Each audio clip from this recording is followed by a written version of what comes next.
সরকারি চাল যা থাকার কথা ছিল অভাবী মানুষের থালায় তা মিলল ডিলারের শোবার ঘরে। সুনামগঞ্জ সদর উপজেলার কাইয়ারগাঁও গ্রামে খাদ্য বান্ধব কর্মসূচির বা OMS এর চাল অবৈধভাবে মজুত করার দায়ে হাফিজুল ইসলাম নামে এক ডিলারকে বড় অঙ্কের জরিমানা করেছে ভ্রাম্যমাণ আদালত। গোপন সংবাদের ভিত্তিতে বৃহস্পতিবার গভীর রাতে কাইয়ারগাঁও গ্রামে অভিযান চালায় উপজেলা প্রশাসন। সেখানে ডিলার হাফিজুল ইসলামের বসত ঘর থেকে উদ্ধার করা হয় ৬৫ বস্তা সরকারি চাল। নিয়ম ভেঙে দোকানে না রেখে বাড়িতে চাল মজুত করায় তাকে হাতে নাতে আটক করা হয়। পরে ভ্রাম্যমাণ আদালতের মাধ্যমে ১,৫০,০০০ টাকা জরিমানা ও তাৎক্ষণিক তা আদায় করা হয়।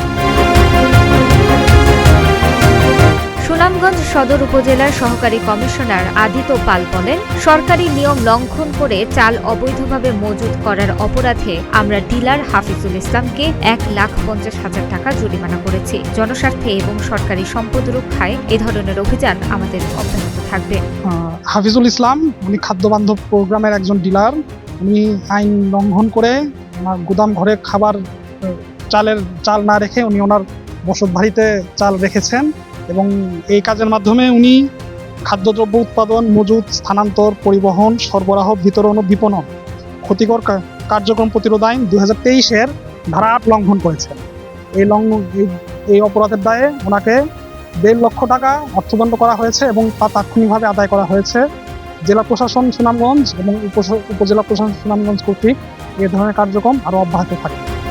অভিযুক্ত হাফিজুল ইসলাম ওই এলাকার তালিকাভুক্ত খাদ্য বান্ধব কর্মসূচির ডিলার। সরকারি চাল নিয়ে এমন নয়-ছয় রুখতে প্রশাসনের কঠোর অবস্থানকে সাধুবাদ জানিয়েছেন স্থানীয়রা।